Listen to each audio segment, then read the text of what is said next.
eu passei a perder a respiração. O sintoma que as pessoas têm é assim, uma falta de ar, que depois eu fui descobrir que é uma falsa sensação de falta de ar. Daí isso é a ansiedade. Daí você passa a ir atrás desse fôlego que você acha que está perdendo. Daí você começa... Tem muita gente que discrimina, sabe? Discrimina as pessoas que têm depressão, sabe? Tem ansiedade, que tem síndrome de pânico. Acha que as pessoas são doidas. As pessoas têm que cuidar das outras. Ansiedade, depressão, são de interesse público, são temas que a gente não tem muito domínio e tendo passado isso na pele, eu precisava que as pessoas me entendessem.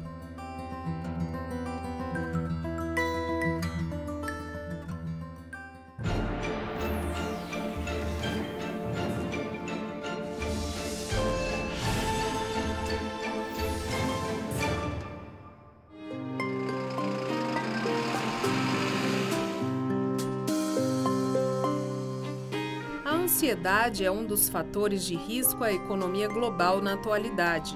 Pela primeira vez desde 1971, quando foi criado, o Fórum Econômico Mundial de Davos, na Suíça, colocou em pauta os problemas de saúde mental no encontro realizado este ano. Em um único ano, os problemas de saúde mental custaram 2,5 trilhões de dólares ao mundo, por causa de queda na produtividade, aposentadoria precoce e gastos com tratamento. Hoje, cerca de 264 milhões de pessoas no mundo sofrem com transtornos de ansiedade. E o pior é que a sociedade gosta de pacientes ansiosos. Por quê? São produtivos, pensam muito no outro, antecipa tudo. Então são os melhores funcionários, né? Os melhores profissionais. Então é muito difícil a pessoa lutar contra se ela tem um retorno positivo daquilo. No Brasil, o INSS concedeu mais de 74 mil benefícios por afastamento a trabalhadores com transtornos de ansiedade nos últimos 2 anos. Os problemas psiquiátricos, que também podem envolver problemas psicológicos aí, eles há muito tempo estão entre as principais causas de afastamento do trabalho. A gente tem conseguido que cada vez mais as pessoas falem sobre as doenças mentais, que falem sobre esse assunto, e agora nós estamos com a tranquilidade de que vai ter olhos diferentes depois dessa declaração em Davos. Por quê? Porque está mexendo no bolso, está mexendo no dinheiro, e estão falando de ansiedade.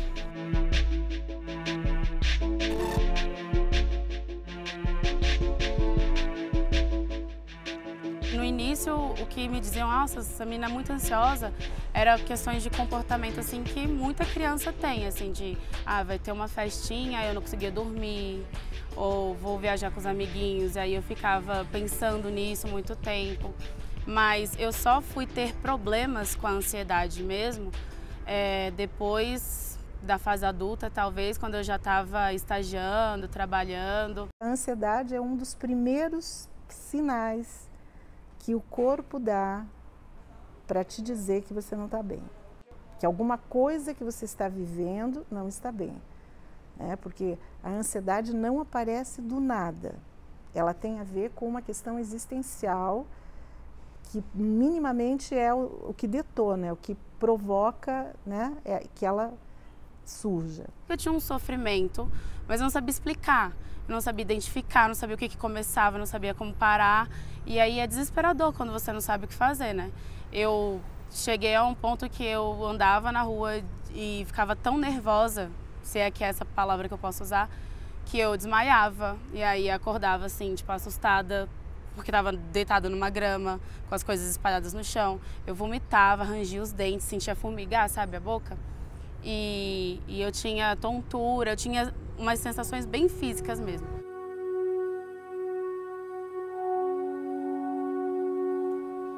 A gente, quando avalia esse paciente, a frequência está mais alta, muitas vezes ele está suando, a pressão está elevada em resposta ao estado de estresse. Isso causa a liberação de uma série de hormônios que vai alterar o funcionamento cardiovascular naquele momento. E para o paciente, a sensação que ele está infartando, que ele está prestes a morrer, é real. É extremamente comum o paciente procurar o cardiologista e o diagnóstico ser transtorno de ansiedade.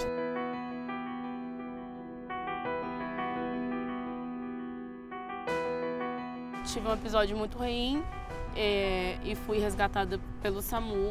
Eu tive um tratamento muito errado, assim, eu acho que me traumatizou ainda mais, porque eu me senti um bicho. A moça que me socorreu me tratava como um animal e ela perguntava pra minha mãe se eu tinha usado drogas. Minha mãe estava completamente desorientada, tipo, como assim? E eu não tinha usado drogas.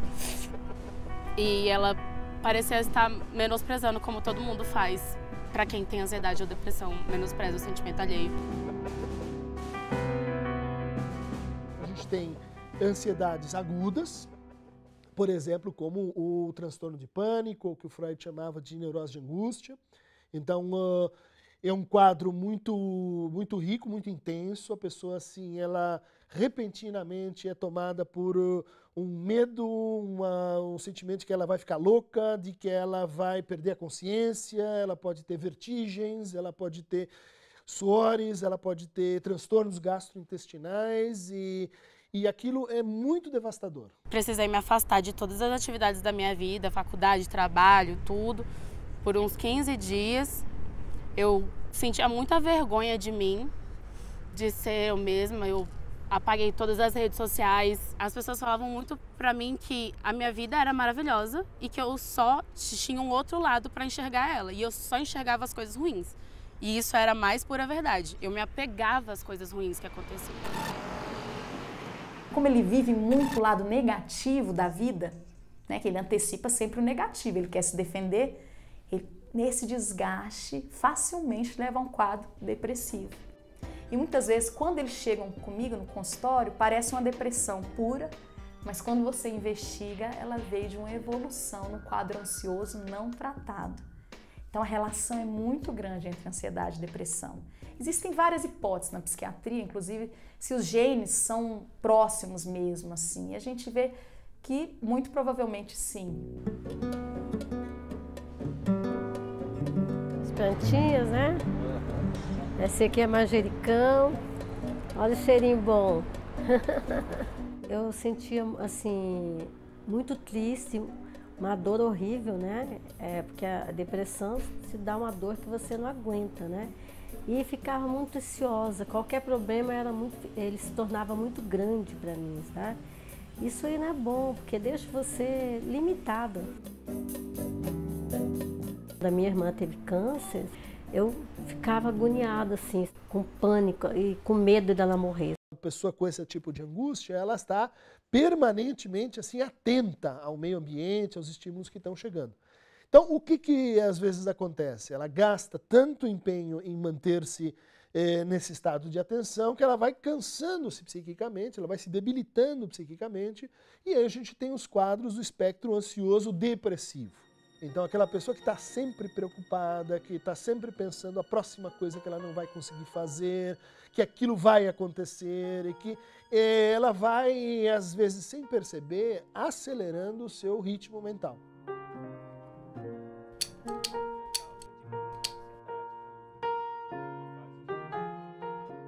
Notar a ansiedade, talvez, apenas quando eu me mudei para São Paulo, que eu me vi fora da minha zona de conforto, que era uma cidade como Brasília. Eu comecei a descobrir os meandres da ansiedade que existe na fotografia, que é uma ansiedade analógica, é um medo de errar, porque você não está vendo o que você está fazendo. Eu ligava para o meu irmão e falei, entendeu? Acho que eu estou com algum problema cardíaco, porque o que está acontecendo é o seguinte, eu penso determinada coisa, em milésimos de segundo me dá uma descarga de adrenalina que meu coração parece que tomou um choque, começa num estado e eu não consigo acompanhar isso.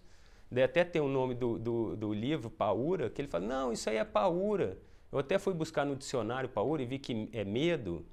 E o que aconteceu em São Paulo foi que eu passei a viver aquele ritmo frenético que eu cito no livro, é o que me levaria ao sucesso das bancas de revista, né? Porque eu adorava ver um trabalho seu nas bancas de revista.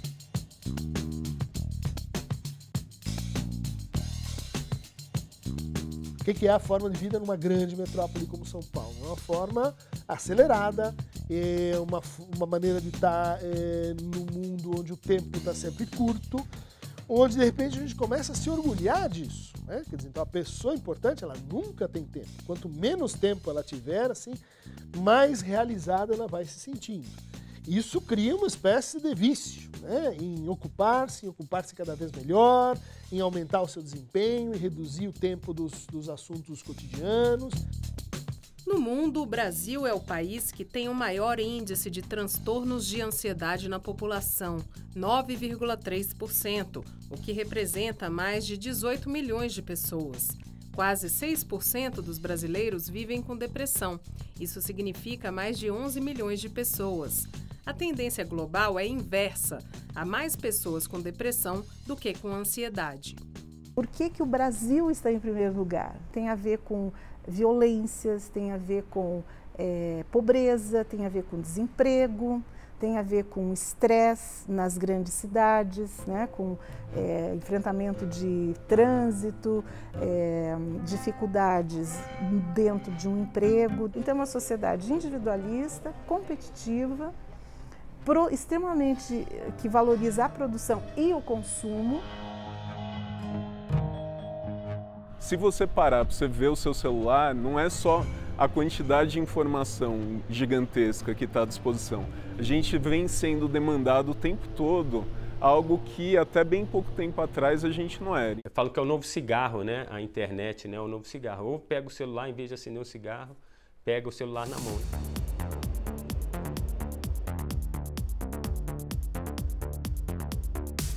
Nomofobia é simplesmente a palavra no mobile phobia, fobia de ficar sem o celular.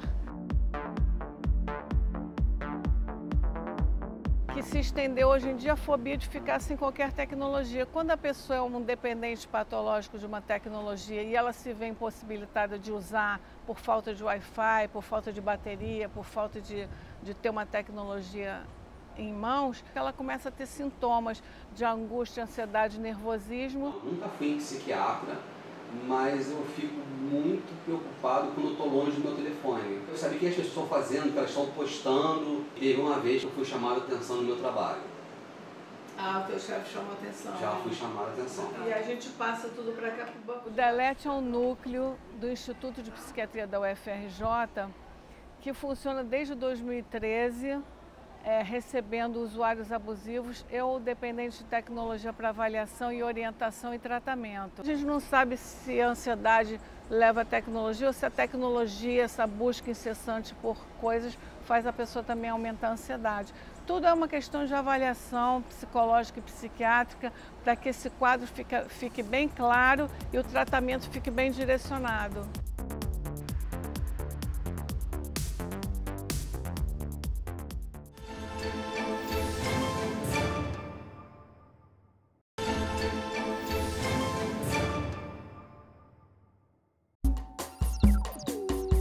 Minha ansiedade era de colocar esses meninos para estudar.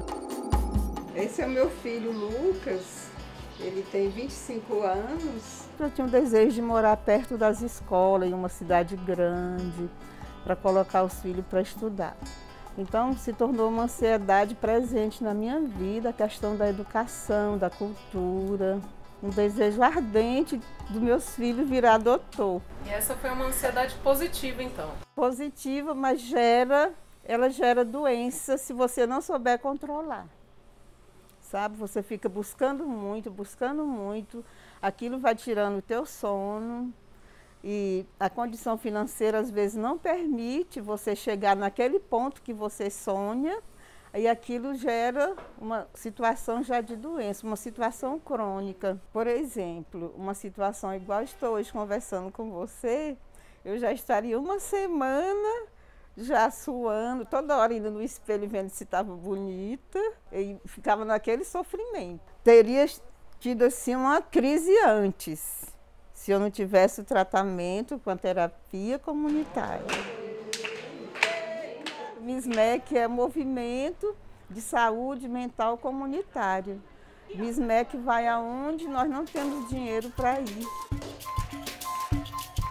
O que é a terapia comunitária? É um espaço de fala, de acolhimento. É aqui onde eu posso vir falar das minhas inquietações, das minhas angústias, das minhas ansiedades. A minha ansiedade hoje é em termos da minha moradia, né? Eu tenho muita ansiedade de ter uma moradia própria. Uma partilha de experiência que mostrou o que pra gente? Muita luta, muita garra, né? Vontade de traçar caminho, destino.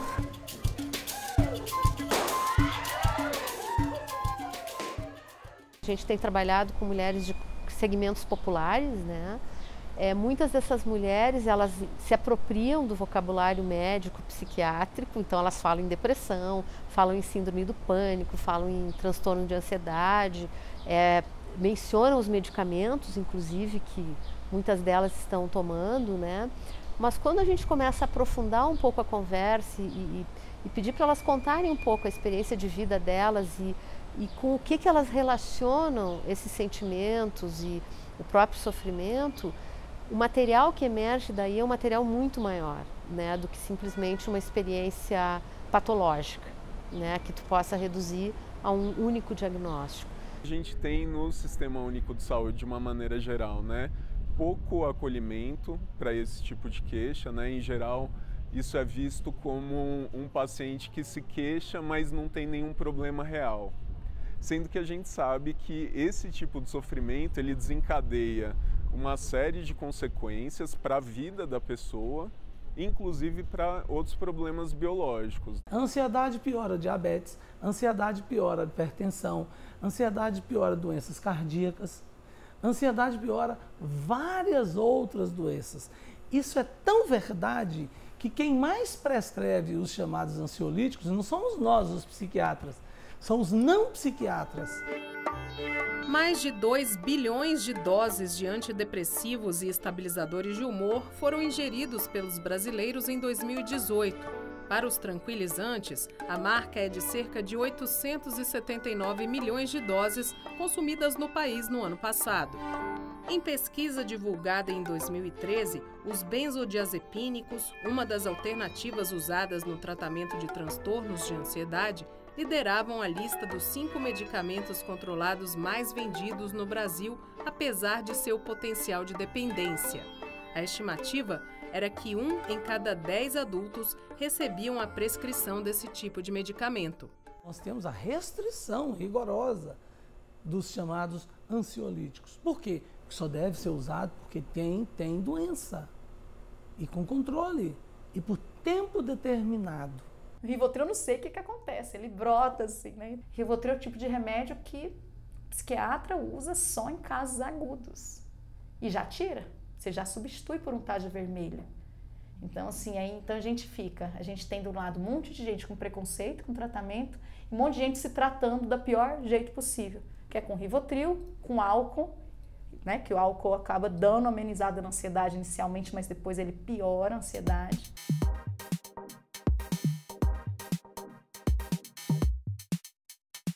Os distúrbios de ansiedade são muito comuns atualmente. Os medicamentos atuais têm muito efeito adverso. A gente queria alguma coisa assim que fosse tivesse de um composto mais natural e tivesse menos efeitos colaterais para as pessoas. O uso de venenos de marimbondos, ele é inédito para o tratamento dos distúrbios de ansiedade.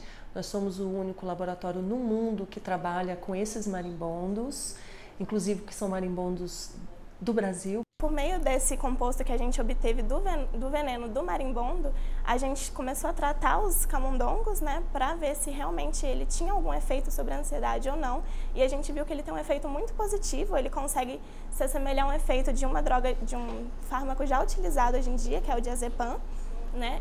E ele não possui efeito colateral por um teste que a gente fez. Uma estimativa ainda de uns 5 a 10 anos de pesquisa no laboratório antes de ir para os pacientes.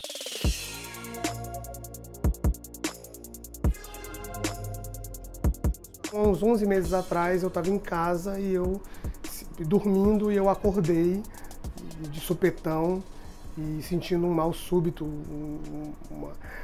falta de ar, o coração batia muito forte. E eu, naquele momento ali, do nada, eu simplesmente achei que eu ia morrer. Quando eu cheguei no hospital, contei o que eu estava sentindo, fizeram todos os exames desse sentido, não encontraram nada, a médica me chamou na sala e falou assim, você está tendo uma crise de transtorno de ansiedade. Isso me assustou demais, porque eu falei, perdi o controle tô perdendo o controle da minha vida. E aí eu procurei o psiquiatra e aí ele chegou para mim e falou, conversei sobre o meu pai, conversei sobre as mortes que aconteceram subsequentes, do meu sogro.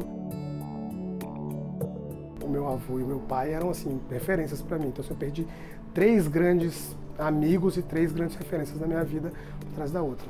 E aí me explicou que eu já teria que ser medicado automaticamente ali e que o remédio não era um bicho de 7 cabeças e que as coisas iam melhorar e eu tive que tomar um medicamento. E o remédio me estabilizou de tal forma que eu comecei a ter uma vida normal. Eu voltei a ser o mesmo Guilherme de sempre, tranquilo e calmo. Quando a gente adoece, eu tenho que questionar a minha vida. O que eu estou fazendo com ela? Quem faz terapia usa menos tempo de medicação. Isso nos estudos e na prática clínica. Que é quem vai potencializar, né, a interação com o mundo diferenciado através da terapia. Então ele está desadaptado, ele não chegou ali por acaso. A terapia vai ajudar muito nesse processo.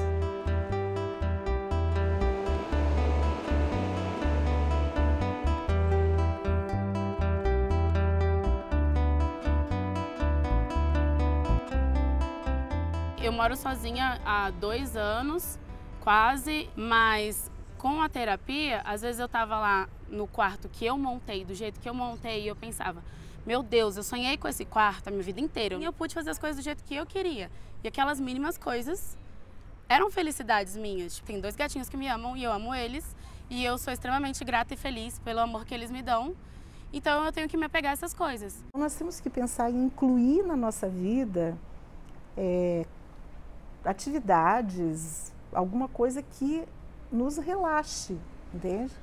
Quer dizer, a coisa assim de ter um lazer, de ter uma atividade artística, lúdica, esportiva, né? Alguma coisa que relaxe. Atividade física trata a ansiedade. Então, a atividade física, em caso leve, trata, em caso moderado, grave, ajuda, potencializa o efeito do remédio.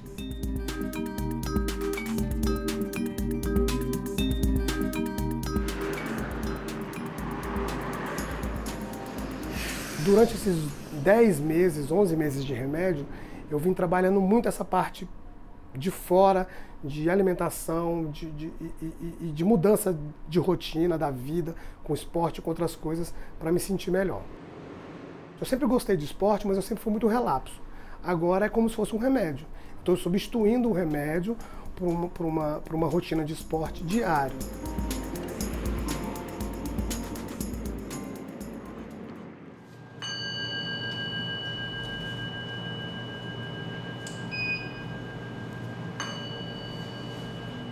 A meditação passou a ser absorvida pelas práticas religiosas, mas a meditação em si é um potencial humano. Todos nós somos seres meditativos. A gente tem uma tendência da nossa mente ir para o futuro e para o passado. Quando ela vai muito para o futuro, eu gero muita ansiedade. Quando ela vai muito para o passado, eu trago uma angústia. Então, nesse momento que a pessoa vive um pânico, um ataque de ansiedade generalizado, o que acontece? A mente dela entra num fluxo ascendente de muita atividade e ela perde a conexão com o momento.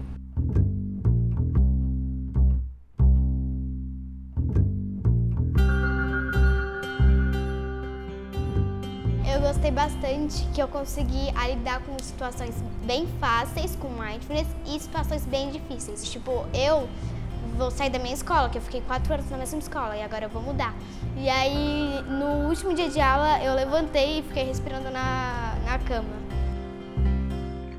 Porque eu vou sentir muita saudade dos meus amiguitos. Com a sua inspiração, eu percebo que já existe hoje uma ansiedade em todas as crianças. Né? Os pais estão ansiosos, o mundo está ansioso. Então é natural que essa criança crie uma ansiedade também. Também porque elas hoje têm um celular, um tablet. Então elas têm uma coisa de tudo é agora, agora, agora. Então a gente ajuda a criança a descobrir os recursos que ela já tem com ela, que são as sensações físicas do corpo, a respiração e principalmente o potencial de gentileza, que ela pode ser gentil com ela mesma.